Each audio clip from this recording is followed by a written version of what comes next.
on my birthday.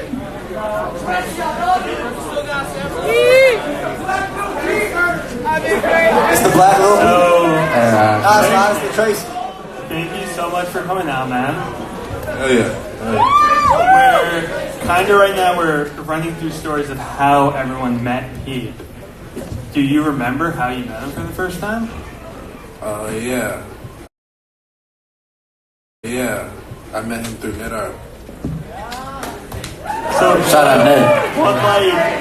when was that? What year? How did it happen? Was it in person? Was it on Twitter? What year? It was 2016. We were coming back from Oakland. We had a show in Oakland. Oh yeah. And you came back with me. And I brought him to the Pasadena house. No. Yeah. I thought we recorded that song the first. Yeah, but how you got there was we drove from Oakland down. And I was living there, so you just went to the Pasadena house. And then we did the YT show. Legendary.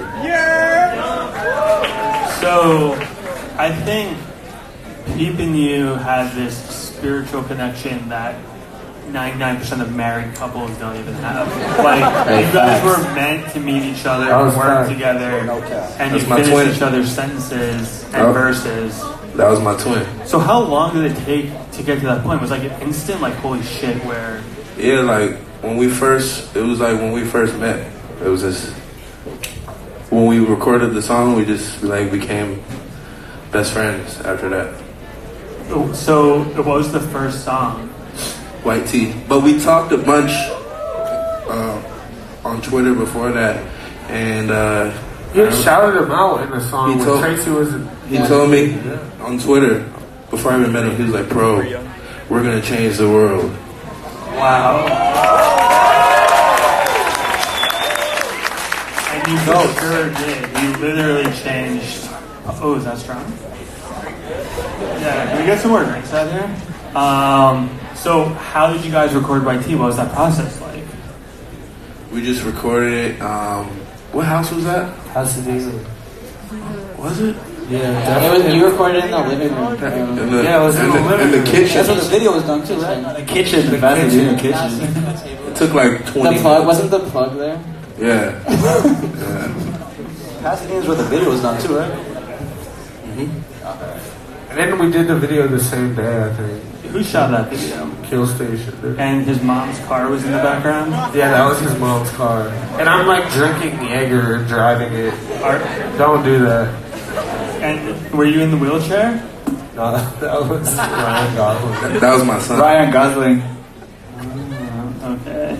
So you come to the Pasadena house, you meet him, you instantly create a classic song. What are those next few weeks like, the next month like? What's happening? I mean, we pretty much spent every day, every hour with each other.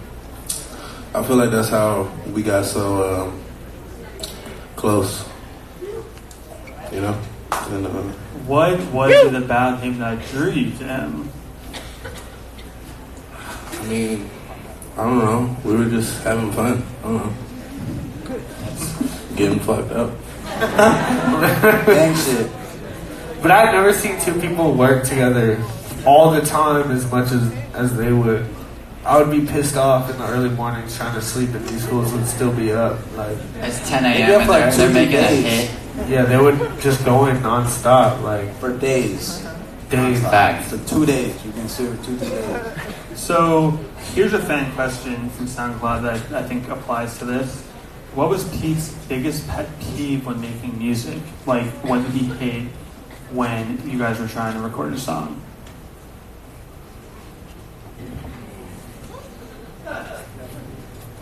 I don't know.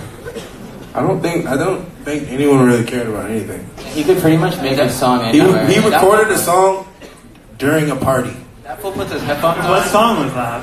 He puts his Some headphones shit on. off I Hellboy. think it was OMFG. He was like screaming, and there was Yeah, like hella yeah, I He was music. just screaming in the middle of In a a party. closet. He was screaming in this like weird Getting closet. fucked up we had. around him. Holy shit. I don't think he had many pet peeves with recording. He didn't like centipedes. He was always comfortable. I think recording. like dudes like trying to press him and shit to get on features and shit, like, you know, or people being like, bro, like listen to my shit, like, Oh, you yeah, know, yeah, yeah. He that kind of definitely. shit. He would like hate Like, that shit. Someone asked me one time to get a feature from him, and he said, tell him it's $20,000. He's like, just playing, but not for real. Like, he didn't do that shit. So here's another SoundCloud fan question, and I'm going to direct this at Tracy. What was his aura when he was recording music? What was the vibe? Goat. We're just, bro, that's so weird. That's a weird question. Yeah, shout out to that fan. We're just making music, bro. But that fool put his So headphones at on. the time when you were making music, did you realize that this is legendary, No. the story? Fuck no. We were just getting lit, making music. Facts. Every song was fucked up. I'm sorry. Like, don't argue. No, for real. That's what it was. I don't think There's we were nothing ever more than sober. that. It was just honest shit. Fools were just going It in. was just pure fun. I think you can like hear the genuineness in like the music too. You know, there's not like any 100%. forced like moments. It's all like genuine and like natural. Like, you make a beat for that fool, and he literally you'd make it for him, and he'd be like, all right, hell yeah. And he'd like put his he'd put his headphones on and like sit on the couch on his laptop. Yeah. He'd be sitting there on his laptop for literally like 15 minutes, and he'd be like, all right, one sec. Yeah, we would make, And then he'd go into the studio and literally record the most fire song you've we ever would heard in make your life. songs 30 minutes. Literally, it'd be like, not people sit there back. Castles, we made that in probably Bro, like, Castles that was was the craziest shit I've ever. And also, this fool did everything on GarageBand. Yeah, he recorded So himself. crazy program. Mixed everything himself. Did everything himself. He mixed everything himself. All the songs that are out, except for maybe the album. Until we met, really. Yeah. So, okay, one last for Castles, that Tracy. was So when stuff starts getting crazy with him and he's blowing up, what was that like for you? I mean, it was cool because he was my best friend, so I started to blow up too. Right. So,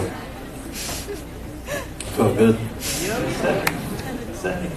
So, okay, Gabe, Yes, sir. you were definitely one of the earlier influences on Peep. I think the music that you made around like 2014, was it 2013, Uzi. 2014? Something like that. OG Uzi. Yeah, like that was, that like set the stage. When was the first time that you heard a Peep song? Shit, maybe I met them all like 14 months before P passed, so maybe like the year before. I heard it maybe the day before I met them. I heard it. Or no, maybe a few days before I met them, I heard it. I had asked my little brother who he was listening to, because I had been in New York or some shit like that. So I was just like, who's the best producer? I was looking for producers. I was like, who's your favorite producer? And my brother was like, Young Cortex. I was like, who's Young Cortex? So I went to Cody's page. I actually heard Cody's music first, where he was like singing like over Blink 182 samples and shit. I was like, oh, this is fire. But then I looked into everything. I hit up Cody pretty much that day. He hit me back. We made a song that's never been heard by the world, and my computer got stolen that same night. Oh, the same night. That same night, I left my computer in a backpack on the side of the street, and I'm pretty sure someone And took that it. video is up there. And we got an unreleased video for Walk Away as the Door Slams.